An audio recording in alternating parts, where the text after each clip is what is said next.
ਇਹ ਭਾਈ Kanhaiya charitable dispensary ਬਾਰੇ ਖਾਸ ਜਾਣਕਾਰੀ ਦਾ ਇੱਕ ਬਹੁਤ ਹੀ ਤੇਜ਼ ਸਾਰ ਹੈ। ਸਾਲ 1991 ਵਿੱਚ ਚੰਡੀਗੜ੍ਹ ਵਿਖੇ ਸ਼ੁਰੂ ਹੋਈ ਇਹ ਡਿਸਪੈਂਸਰੀ ਗਰੀਬਾਂ ਅਤੇ ਮਜ਼ਦੂਰਾਂ ਨੂੰ ਬਿਨਾਂ ਭੇਦਭਾਵ ਦੇ ਬਿਲਕੁਲ ਮੁਫਤ ਡਾਕਟਰੀ ਸਹੂਲਤਾਂ ਦੇ ਕੇ ਮਨੁੱਖਤਾ ਦੀ ਇੱਕ ਕਮਾਲ ਦੀ ਮਿਸਾਲ ਪੇਸ਼ कर रही है। मेरी वाइफ थी डॉक्टर सावित्री आर सिंह, तो उसने कहा कि कोई हम सेवा का काम करें। She has been doing this work earlier also because she was a gynaecologist. जहाँ भी जाती थी वो करते, वो कहते हम सेवा करेंगे। It was she who took the initiative कि हम सेवा करें। जी मैं तो 10 साल हो गए मुझे आते हुए। ये दवाई अच्छी देते हो और डॉक्टर साहब भी बहुत अच्छे हैं। डॉक्टर फ्री इलाज भी करते हैं और दवाइयाँ फ्री मिलती मेरे को। से लगता है कि कहीं अच्छी जगह पहुंच गए हैं, स्वर्ग में पहुंच गए हैं। सब दुख भूल जाते हैं। मेरी 53 की एज होगी जी, इस तरह का बंदा अज तक कोई नहीं ਮੈਨੂੰ ਮਿਲਿਆ ਜੀ। ਸੋ ਪਹਿਲੀ ਵੱਡੀ ਗੱਲ, ਇਹ ਸੇਵਾ ਪੂਰੀ ਤਰ੍ਹਾਂ ਮੁਫਤ ਅਤੇ ਵਲੰਟੀਅਰਾਂ ਵੱਲੋਂ ਚਲਾਈ ਜਾਂਦੀ ਹੈ। ਤੁਹਾਨੂੰ ਜਾਣ ਕੇ ਹੈਰਾਨੀ ਹੋਵੇਗੀ ਕਿ ਇੱਥੇ 30 ਤੋਂ ਵੱਧ ਕਾਬਿਲ ਡਾਕਟਰ ਆਪਣੀ ਮਰਜ਼ੀ ਨਾਲ ਮੁਫਤ ਸੇਵਾ ਕਰਦੇ ਨੇ। I am Dr. Kuljit Singh Johar. I am retired from Army in 1997. Basically, I am a cardiac anesthetist. It gives me good mental satisfaction to look after poor patients. It's very good that Gurdwara is giving free services and free medicine to them. And now recently we have established our laboratory also, so we can do some investigation which is much cheaper in comparison to other center. लोग मुझसे कई बार पूछते हैं आपको यहाँ से क्या मिला। मैं बहुत कुछ मिला। सिर्फ पैसा ही सब कुछ नहीं होता। इस संस्था में जो ब्लेसिंग्स जिनके अंडर हमने ज्वाइन किया था, ये संस्था डॉक्टर सावित्री सिंह, उन्होंने जितना आशीर्वाद जितना सब कुछ हमें दिया और उसके कारण से जो हमें ब्लेसिंग्स मिली वो आज भी मुझे वो काम करती हैं। ਡਾਕਟਰ ਕਰਨਲ ਰਾਜਿੰਦਰ ਸਿੰਘ ਅਤੇ ਡਾਕਟਰ ਸਾਵਿਤਰੀ ਆਰ ਸਿੰਘ ਵੱਲੋਂ ਸ਼ੁਰੂ ਕੀਤੀ ਇਹ ਥਾਂ ਅਸਲ ਵਿੱਚ ਭਾਈ ਕਨਈਆ ਜੀ ਦੇ ਨਿਰਸਵਾਰਥ ਫਲਸਫੇ ਤੇ ਚੱਲਦੀ ਹੈ। ਤੁਸੀਂ ਖੁਦ ਸੋਚੋ, ਅੱਜ ਦੇ ਇਸ ਮਹਿੰਗਾਈ ਵਾਲੇ ਦੌਰ 'ਚ ਕੀ ਤੁਸੀਂ ਕਲਪਨਾ ਕਰ ਸਕਦੇ ਹੋ ਕਿ ਇੰਨੇ ਮਾਹਿਰ ਡਾਕਟਰ ਆਪਣਾ ਸਮਾਂ ਬਿਲਕੁਲ ਮੁਫਤ ਦੇ ਰਹੇ ਨੇ।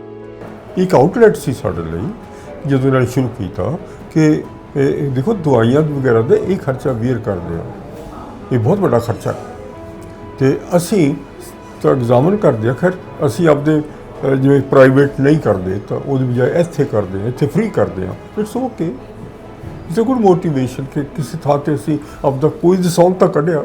ਬਾਬਾ ਜੀ ਨੇ ਸਾਨੂੰ ਇੱਕ ਮੌਕਾ ਦਿੱਤਾ ਹੈ ਕਿ ਇੱਕ ਨੇਕ ਕੰਮ ਕਰੀਏ ਅਸੀਂ, ਜਿੱਥੇ ਮਰੀਜ਼ਾਂ ਦਾ ਇਲਾਜ ਹੋ ਰਿਹਾ ਹੈ ਮੁਫਤ ਦੇ ਵਿੱਚ, ਉੱਥੇ ਅਸੀਂ ਆਪਣੀ ਦਵਾਈਆਂ ਭੇਜ ਸਕੀਏ। ਮੇਰੀ ਆਟੋਮੋਬਾਈਲ ਕੰਪੋਨੈਂਟਸ ਮੈਨੂਫੈਕਚਰਿੰਗ ਦਾ ਯੂਨਿਟ ਹੈ, ਬਟ ਸੇਵਾ ਦੇ ਪਰਪਸ ਜਿਵੇਂ ਸਿੱਖੀ 'ਚ ਹੁੰਦਾ ਹੈ ਕਿ ਦਸਵੰਧ ਦੇਣਾ ਹੁੰਦਾ, ਤਾਂ ਮੈਂ ਉਹ ਦਸਵੰਧ ਆਪਣਾ ਦਵਾਈਆਂ ਦੇ ਰੂਪ 'ਚ ਦਿੰਦਾ।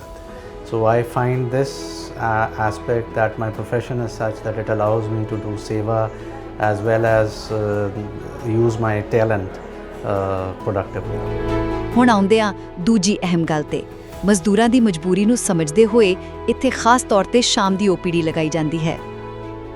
ਦੇਖੋ, ਸਾਡੇ ਲਈ ਦਿਨ ਵੇਲੇ ਡਾਕਟਰ ਕੋਲ ਜਾਣਾ ਬੜੀ ਆਮ ਗੱਲ ਹੋ ਸਕਦੀ ਹੈ, ਪਰ ਇੱਕ ਦਿਹਾੜੀਦਾਰ ਲਈ ਦਿਨ ਵੇਲੇ ਕੰਮ ਛੱਡਣ ਦਾ ਮਤਲਬ ਹੈ ਆਪਣੀ ਰੋਟੀ ਤੋਂ ਵਾਂਝੇ ਰਹਿਣਾ।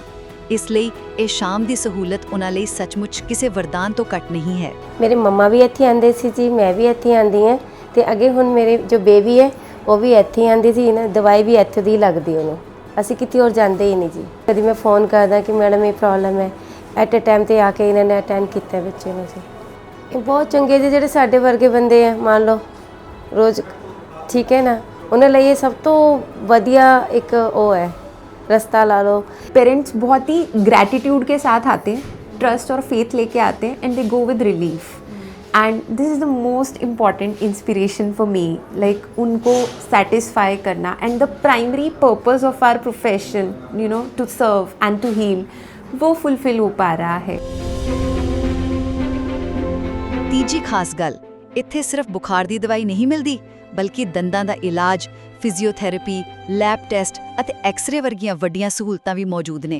अब डेंटल का ट्रीटमेंट सबसे ज़्यादा कॉस्टली ट्रीटमेंट माना जाता है, तो वो आम लोग नहीं अफोर्ड कर सकते हैं। मार्केट में एक सिंपल रूट कैनाल का 5-6 हज़ार रुपया लिया जाता है, जहाँ पे हम एक जड़ वाले दांत को 800 रुपये में करते हैं और जिनकी जड़ें ज़्यादा होती है वो 1000 रुपये में करते हैं। पोर्टेबल एक्सरेज हैं हमारे पास, RVG हमारे पास है।